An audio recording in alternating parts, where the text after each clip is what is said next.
Olá, meus irmãos. A paz do Mestre Jesus esteja com todos vocês. Que Deus abençoe poderosamente cada um de vocês e que Ele possa fazer fluir do coração de cada um amor por meio das águas vivas que vêm do Espírito e te guiar rumo à terra prometida, rumo ao encontro com o Mestre. Esse é o desejo do meu coração. E por falar em coração, como que está o coração? Glória a Deus. Vamos lá? Vamos para a nossa conversa, que o Senhor possa vir falar conosco, sempre por intermédio da sua palavra. E o texto hoje para a nossa breve reflexão encontra-se na Epístola de Paulo aos Romanos. E para te falar a verdade, o capítulo que eu mais amo, capítulo 8. E quero ler a partir do verso primeiro. Vamos lá, diz assim: Agora, portanto, já não há nenhuma condenação para os que estão em Cristo Jesus. Eu vou repetir esse versículo. Agora, portanto, já não há nenhuma condenação para os que estão em Cristo Jesus. Pois em Cristo Jesus a lei do Espírito que dá a vida nos libertou da lei do pecado, que leva à morte. A lei não era capaz de nos salvar, por causa da nossa fraqueza, de nossa natureza humana. Por isso, Deus fez o que a lei era incapaz de fazer, ao enviar o seu Filho na semelhança de nossa natureza pecaminosa e apresentá-lo como sacrifício por nosso pecado. Com isso, declarou o fim do domínio do pecado sobre nós, de modo que nós que agora não seguimos mais nossa natureza humana, mas sim o Espírito, possamos cumprir as justas exigências da lei. Glória a Deus, irmãos. Eu gosto do texto de Romanos. A carta de Paulo aos Romanos foi escrita aos cristãos ali em Roma, e eles se reuniam em casas, em pequenos grupos, como se fossem células. Eu já falei isso e quero ressaltar isso, porque isso, de certa forma, facilitaria a introdução de ensinos falsos por meio dos falsos profetas, visto que eram muitos lugares que estava bem dividido ali as reuniões dos crentes. Eles não reuniam em só lugar, era nas casas. Então as pessoas se infiltravam com falsos ensinos dos falsos mestres, tentando introduzir aquele ensino de que nós compraríamos o favor de Deus por meio das nossas atitudes, como por exemplo o corte do prepúcio, que era da antiga aliança, negando assim totalmente a Jesus Cristo. E a carta de Paulo é a magnífica carta, é a mais completa, falando que nós somos salvos pela fé no sacrifício de Jesus, a obra de Jesus na cruz, e não por nossas obras. E eu quero trazer esses versículos para a nossa vida. Vamos lá? Vamos para a nossa conversa? Esse versículo, irmãos, esse Romanos 8, versículo 1, se você não tem nenhum versículo decorado, decore esse. Agora, portanto, já não há nenhuma condenação para os que estão em Cristo Jesus. Primeiro, eu quero ressaltar a palavra estão. Estão é um estado, irmão. É um estado, e o estado ele pode ser alterado. Sim, ele pode ser alterado. Por exemplo, eu posso estar triste agora e daqui a pouco estar alegre. Eu posso estar em Jesus agora e daqui a pouco não estar em Jesus. Isso parte de uma decisão pessoal. E Deus é tão bom, irmãos. Deus é tão bom que Ele nos dá o direito de semear aquilo que nós queremos. Mas a colheita ela já foi predestinada. Então, a conexão com Deus, ela remove a culpa. A conexão com Jesus aqui remete justamente a estar em Jesus, a João 15, a videira verdadeira. Aqueles que são os ramos que estão enxertados na videira. Então, aqueles que estão enxertados na videira automaticamente estão passando por um processo de santificação e de purificação. E para esses não há nenhuma condenação, irmão. É para esses. Agora, portanto, já você foi enxertado, aceitou Jesus, aceitou a obra que ele tem, aceitou o propósito que ele tem para a sua vida, que está em Efésios 2:10, as obras que ele te preparou para que de antemão nós andássemos nela. Então, entenda, em Jesus, essa preposição em, ela traz justamente a conjunção, ou seja, a ligação ao verbo. O verbo da vida é Jesus, irmãos. Ele é a palavra encarnada. Então, em Jesus está conectado. A conexão com Deus remove a nossa culpa, remove a condenação. Quando João fala em 1 de João, capítulo 1, versículo 9, que se nós confessarmos os nossos pecados, Deus é fiel para nos purificar, e nos livrar de toda injustiça. O que é essa injustiça, irmão? É justamente a morte que vem por meio do pecado. Toda condenação, toda culpa. Então não há mais condenação. Não há mais condenação, não precisamos nos preocupar. Mesmo que eventualmente nós venhamos a pecar, e Paulo vai falar disso ali na frente, eu vou chegar lá, mas quero ler com vocês um versículo que está em 1 João, capítulo 1, versículo 18. Precisamos compreender esse amor que Deus tem por nós e o quanto Ele nos conhece, o quanto somos falhos. 1 João, capítulo 4, versículo 18, fala que no amor não há medo. Não há medo. Antes, o perfeito amor lança fora todo medo, porque o medo envolve castigo. Castigo, condenação. E quem tem medo não está aperfeiçoado no amor, ou seja, não entendeu a perfeição do amor de Deus. Não percebeu, não entendeu o quanto Ele nos conhece, não entendeu o quanto Ele sabe que nós somos falhos. Então, toda vez, meu irmão, se coloque diante de Deus. Deus, estou aqui mais uma vez, pedindo para me levantar. Essa é a verdade, vamos precisar disso. Isso gera dependência, irmão.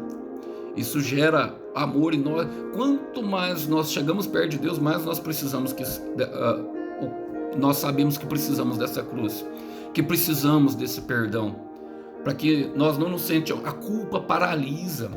Então não é preciso mais temer. Eu quero repetir isso porque eu creio que alguém precisa ouvir. Não é preciso mais temer. Olha, ele fala, pois em Cristo, versículo 2, pois em Cristo Jesus, a lei do Espírito que dá vida, os libertou da lei do pecado, que leva à morte. Paulo fala que é impossível nós cumprirmos toda a lei. Impossível, irmãos, pela nossa própria obra. Todos os homens antes tentaram. Então o que acontece, irmão? O amor nos libertou. Eu quero repetir isso. O amor nos libertou. Cristo Jesus, pois em Cristo Jesus a lei do Espírito que dá vida os libertou. E qual que é essa lei do Espírito, irmão? Amar a Deus sobre todas as coisas e ao próximo, como a nós mesmos. Na verdade, é implicado justamente, irmãos, essa lei do Espírito seja ali um sentido, um princípio ou um poder. Justamente o poder de Jesus é Cristo em nós, a esperança da glória.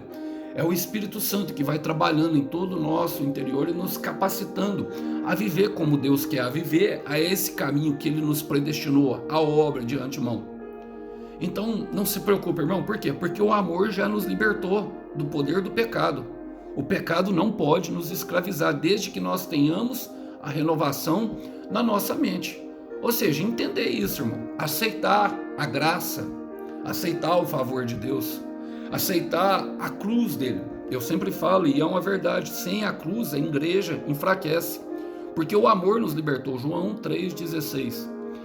Deus amou o mundo de tal maneira que deu o seu Filho unigênito. Era o único que podia. Nenhum de nós podíamos fazer isso. O seu Filho unigênito, para que todo aquele que nele crê não pereça, mas tenha vida eterna. E ele fala, logo na frente, versículo 17 e 18, que aqueles que não creem já estão condenados. Então qual que é a ação, irmão? Fé, crer, colocar a fé em ação. Colocar a fé em ação, crer em Jesus Cristo. Olha, no versículo 3 ele vai falar, a lei não era capaz de nos salvar por causa da nossa natureza humana. Ele explica o porquê. Por causa da nossa natureza, irmão. Nada que façamos pode nos conceder a salvação, irmão. Não podemos comprar a salvação. Quem comprou a salvação por nós foi Cristo. Deus é justo, irmão, e Deus sendo justiça, todos os nossos pecados como um ato de justiça precisariam ser julgados por Ele. Precisariam ter uma condenação, algo que... Olha, agora precisamos entender, a condenação não remove juízo. Não. Deus ainda é justiça e ainda executa juízo. A condenação é o poder que o pecado exerce sobre nós, nos levando até a morte. A condenação, ela nos leva até a morte, e precisamos ter isso. Por quê? Porque nada que nós façamos pode nos levar à salvação. Em Jonas 2,9 fala que do Senhor vem a salvação. Jonas, na sua oração ali, fala assim, ó, somente de Deus vem a salvação. Somente o nome de Jesus salva, irmão. Somente o nome de Jesus. Somente aceitar a obra da cruz pode nos conceder salvação. E Paulo fala por quê? Porque ele fala por causa da fraqueza da nossa natureza humana. Irmão, a nossa natureza humana ela é fraca. A nossa natureza humana ela é totalmente, inclinada ao pecado. E Deus sabe que eventualmente ou outro, irmãos, pelas nossas limitações, pela limitação da nossa carne, pela limitação desse corpo a qual foi concebido sobre o pecado, do primeiro pecado de Adão. E eu nem vou entrar nessa questão, mas isso gera em nós desejos ruins. Mateus capítulo 15, versículo 19, Jesus explicando aos seus discípulos que não é o que come, porque os fariseus estavam ali querendo se fazerem melhores, tentando subordinar os discípulos de Jesus à lei criada por homens, a lavar a mão antes de comer. Ele fala, não é o que entra pela boca, mas sim o que sai do coração. E o que sai do coração mostra justamente a preocupação de Jesus com o nosso coração. Aliás, Salomão fala em Provérbios 4, versículo 23, sobretudo guarda o seu coração, porque dali procede as fontes de vida. Então são os intentos dos corações, os pensamentos. Ele fala maus pensamentos, como homicídio, impurezas sexual e todos os outros lá que estão lá, mentira, roubo, facção, todos esses, meu irmão, estão justamente na nossa fraqueza humana e na nossa maneira de pensar. Então tudo que nós formos fazer para sair disso pelo nosso próprio esforço, vai acabar sendo inutilizado. Por quê? Por essa carne. Vai ser inutilizado, é somente Deus. Essa é uma obra de Deus, irmãos. Não podemos fazer nada. O que nós podemos fazer? Colaborar com Ele, trabalhar junto com Ele, obedecendo aquilo que Ele nos manda fazer, ou seja, andando no caminho que Ele nos preparou de antemão. Se colocar no caminho nós podemos fazer, irmão, orar, ler a palavra, isso tudo ajuda. Olha, ajuda não, isso tudo na verdade nos mantém conectados à videira. É a oração, irmão, é o jejum ali, é justamente a leitura da palavra que nos traz conhecimento diário de quem nosso Deus é e intimidade, para que as nossas orações cada vez mais se tornem uma ponte para que alcancemos a ficar cada vez mais perto de Deus. Olha, ele continua falando, por isso Deus fez o que a lei era incapaz de fazer. Por isso Deus fez, meu irmão. Deus pagou a nossa dívida. Deus pagou a minha e a sua dívida, irmão. Jesus, no alto da cruz, um grito de amor, tetelestai, está consumado, está pago. Não foi eu, não foi você, não foi o pastor, não foi o bispo, não foi o padre, não foi a igreja romana, não foi ninguém. Tetelestai, está consumado. Ele se entregou por amor a nós. Ele se entregou. Somente Ele, irmão. Jesus é suficiente. A palavra de Deus é suficiente. Glórias seja dada somente a Deus. Graça, somente a graça. Essas são as 4 frases de Martinho Lutero na Reforma Protestante. Por quê? Porque Deus é suficiente, irmão. Deus é suficiente. Jesus é suficiente. Quero ler com vocês o que está escrito em Colossenses capítulo 2, versículo 14. E havendo riscado o escrito da dívida... Não, eu quero ler o versículo 13 e depois o 14. E vós, quando estáveis mortos nos vossos delitos e na incircuncisão da vossa carne, ele vos vivificou junto com ele, perdoando todos os nossos delitos. Quero ler na linguagem atual, vamos lá. Diz assim,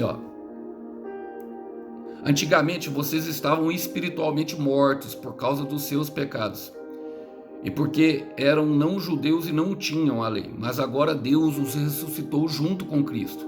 Deus perdoou todos os nossos pecados e anulou a nossa escrita de dívida com os seus regulamentos que nós éramos obrigados a obedecer. Ele acabou com essa conta, pregando-o na cruz e fazendo um espetáculo público. É isso que ele fez na cruz, irmãos. E a aceitação da cruz de Cristo e aquilo que ele tem para nós, o seu propósito de vida, promove vida em nosso coração, promove toda força. Ele traz essa realidade. Olha, Paulo continua falando que era incapaz de fazer ao enviar o seu filho na semelhança da nossa natureza humana pecaminosa e apresentá-la como sacrifício por nosso pecado. Por que homem, irmão? Porque precisava ser 100% Deus e 100% homem. 100% homem porque somente um poderia assumir a dívida por seu semelhante. Somente um homem poderia pagar a dívida de outro homem. Somente um homem. Por isso ele se limitou. Por isso ele se fez Deus. Porque a sua natureza divina concedeu todo esse aparato para que ele não viesse, justamente deveria ser imaculado, sem pecado, para que pudesse ser feito de uma vez por todas. E agora não precisamos mais fazer sacrifícios. E por isso Paulo fala em Romanos 12:1 que nós devemos nos oferecer como sacrifício vivo. O sacrifício da antiga aliança a qual Jesus pagou era feito por meio de sangue. E era necessário que houvesse morte. Agora não é necessário mais que haja a morte para que haja o pagamento das nossas dívidas. Nos colocamos de joelhos, nós acessamos ao trono da graça, pedindo que a misericórdia de Deus aconteça, reconhecendo que Ele é capaz de nos levar além e até mesmo à obediência disso que aconteceu, porque o mesmo Espírito que habita em Jesus, o mesmo poder que operou Jesus, ressuscitando Jesus dos mortos, é o poder que opera em nós, no nosso processo, nos santificando, nos levando à pureza de coração, ao qual nos capacita a ver Deus um dia. Eu quero repetir, a qual nos capacita a ver Deus um dia. Então eu estou pregando para alguma pessoa que se sente muito culpada. Eu estou pregando aqui para alguma pessoa que está pensando, não tem mais jeito para mim, você não sabe o que eu fiz, irmão Alisson, eu fui muito ruim. Eu estou pregando aqui para uma pessoa que se sente totalmente condenada, que não tem jeito para ela. Eu quero te falar, meu irmão, e eu quero te falar, minha irmã, Deus está falando, não existe mais culpa. Entrega a sua vida para Jesus, não existe. Não existe. Olha o que fala em Colossenses 2, versículo 15, continuando Paulo, ele fala: e foi na cruz que Cristo se livrou do poder dos governos e das autoridades espirituais. Ele humilhou esses poderes publicamente, levando-os prisioneiros no seu desfile de vitória, irmão. Então, a minha fraqueza e a sua fraqueza não é moeda mais. A nossa fraqueza não é moeda. Eu quero repetir, meu irmão, para você que está se sentindo culpado, minha irmã, para você que está se sentindo culpado, a nossa fraqueza não é culpada, eles não podem dominar. Satanás não pode nos acusar. Ninguém pode exercer domínio sobre nós por causa das nossas fraquezas. Logicamente, há consequência, irmão. Deus muitas vezes vai deixar nós passarmos pela consequência justamente para nós aprendermos e não voltarmos àquilo que nos escravizou. Por quê? Porque Ele não nos quer escravo, Ele não quer que nós nos sintamos escravos. Nós fomos aperfeiçoados no amor. Nós fomos aperfeiçoados no amor. Olha o que ele fala, vamos para o final. Ele fala, de modo que nós, que agora nos seguimos mais na nossa natureza humana. Porque a natureza humana escraviza, irmão. A natureza humana escraviza. Olha o que ele fala aqui em Romanos 8,14. Ele fala assim, ó. Porque todos que são guiados pelo Espírito de Deus são filhos de Deus. Então a nossa natureza humana, ela nos leva para longe de Deus, e nós precisamos entender isso. A nossa natureza humana não quer orar, a nossa natureza humana não quer jejuar, a nossa natureza humana não quer ler a palavra, não quer não. A nossa natureza humana não quer praticar aquelas disciplinas que nos ajudam a conectar a Deus. E essas disciplinas são de extrema importância. Mas é o Espírito de Deus que nos capacita, irmão, a viver em justiça. Ele fala, ó, mas sim o Espírito, para que possamos cumprir as justas exigências da lei. E olha o que ele fala no versículo 15: pois vocês não receberam um espírito que os torne de novo escravos do medo. Nós não somos mais escravos do medo, mas sim o Espírito de Deus, que a adotou como seus próprios filhos. Agora nós chamamos Abba Pai, ou seja, papaizinho amado, porque ele nos concedeu todo o aparado. E estamos num processo, irmão. Lembrando, um passo de cada vez. Sempre lembre-se disso, irmão. Sempre se lembre disso, viu, minha irmã? Um passo de cada vez, um dia de cada vez. Viva o tempo de Deus para a sua vida. Saiba que nesse tempo Ele está lhe concedendo aprendizado e maturidade espiritual para que você possa viver o novo dele, aquilo que Ele lhe prometeu. Tudo isso ainda no final ainda tem uma recompensa. Por quê? Porque agora nós fazemos parte da família. Eu quero repetir isso porque alguém precisa ouvir. Nós fazemos parte da família. Você é parte da família, meu irmão de Deus. Você é parte da família de Deus, minha irmã. Olha o que diz em João 8, capítulo 35, João capítulo 8, versículo 35 e 36. No versículo 32 ele fala: e conhecereis a verdade, e a verdade vos libertará. O conhecimento da verdade. Então conheça essa verdade agora. O escravo não fica sempre com a família, mas o filho sempre faz parte da família. Se o filho, Jesus, os libertar, vocês de fato serão livres. Vocês serão de fato livres. Então receba essa verdade no teu coração, meu irmão, porque não há mais condenação. Não há mais culpa. Não há. A culpa, ela paralisa, o medo, ele enfraquece e nos traz o medo de seguir em frente rumo àquilo que o Senhor tem para nós. E o Senhor tem algo bom, meu irmão, para você. E essa capacitação vem justamente para que nós não venhamos novamente a nos tornar escravos. Quero terminar com você com João capítulo 1, versículo 14, que Deus fala que todo aquele que nele crê, ele vos deu o direito de ser chamado filho. Você tem um serviço para fazer, servo também, mas você é filho. E é essa a mensagem. É isso, é como Deus quer que você sinta. Repita comigo assim: Deus me ama como filho. Deus me ama como Jesus. Deus me ama como filho. Deus me ama como Jesus. E no final, como ele glorificou o Filho Jesus depois de passar por toda a cruz, também há uma glória de Deus reservada para a tua vida. Sempre se lembre disso. O Cordeiro tem uma recompensa do teu sacrifício. Que os irmãos possam ficar com essa breve mensagem para sua reflexão. A paz do Mestre esteja com todos vocês. Tchau, tchau.